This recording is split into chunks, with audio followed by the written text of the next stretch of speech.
Good afternoon, everyone. I'm Johanna Miller, the Vermont Natural Resources Council, here with our weekly climate dispatch, joined by my colleague Lauren Hierl of Vermont Conservation Voters. And excitingly, we are also joined by Representative Tim Briglin, the chair of the House Energy and Technology Committee.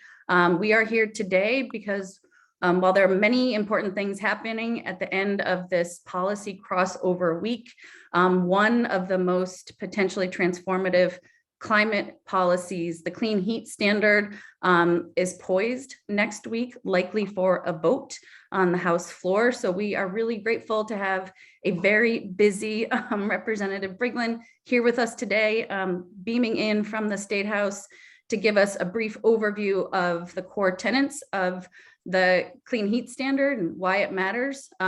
We've been keeping you abreast of this policy for a while now. It's really fundamentally the core pollution reduction plank of the climate action plan, as you know, and as Chairman Briglin helped to make possible. The Global Warming Solutions Act fundamentally requires the state finally to make progress on doing our part to combat the climate crisis. And the Global Warming Solutions Act sets up a very broad frame for what we must do. And the legal obligation is really in the pollution reduction space. So the clean heat standard, which focuses on the thermal sector, is really critical to that. It's critical to get it right and do it well. And we are focused there. And Chair Briglin's going to tell you more about what they have done to set the stage for that. But the focus on equity and a life cycle greenhouse gas emissions assessment to undergird that is very critical. But this is a key prong of the climate action plan. The plan doesn't add up without it. And we also need to do far more in the transportation space. So I'm going to turn it over to Chair Briglin, who has been a longtime climate champ, who helped to bring the Global Warming Solutions Act over the line, and who is doing the hard work right now with his committee, who's been working so hard on this to get it right and set a solid foundation for finally the progress we need to make to move Vermonters off the roller coaster of imported fossil fuels in a very tense and tenuous moment for the world and for Vermonters. So Chair Briglin, tell us a little bit about the core components of this important policy. And thank you. Yeah, thank you for inviting me, Joey. And I've been in search of a quiet corner of the State House to have this conversation with you today. I'm not sure if I've succeeded, in case there's a little background noise. And the reason I'm wearing my mask, obviously, is because masks are still required in the State House. But thanks for inviting me today. The reason we've taken this up, I'd point to two or three things as to why this is critical. Really, reducing our thermal emissions is the hardest, I've called it the hardest nut to crack.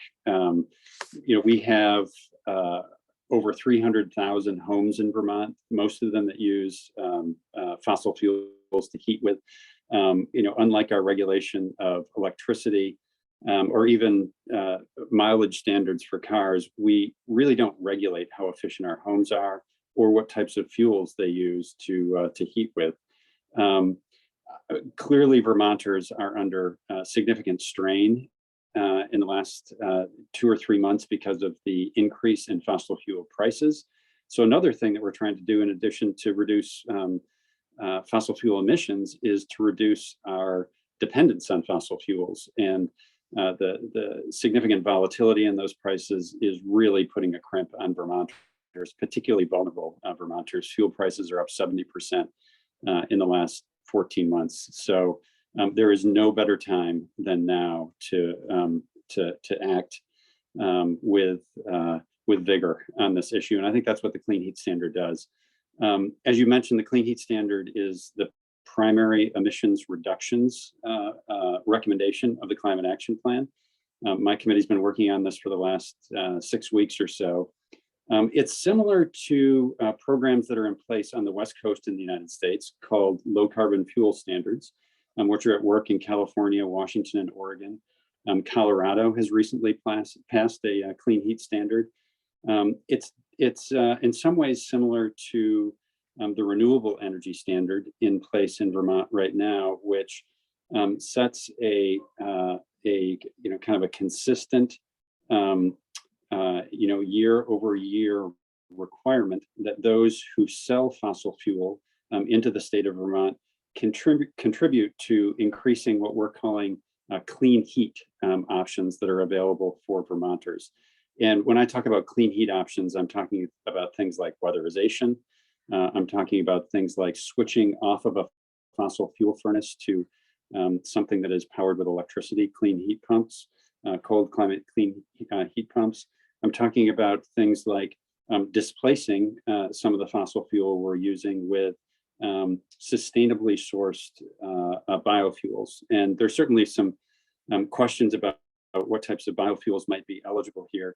I think it's really important to note that what this legislation does is it's the first piece of policy in Vermont statute, if we get that far, that would focus on the life cycle emissions of the fuels that we use. That's not something that we've looked at in the past. And I think it's really important, whether we're looking at the harms that fossil fuels do, or making sure that any biofuels we're using are sustainably sourced and actually do reduce emissions if they are displacing fossil fuels.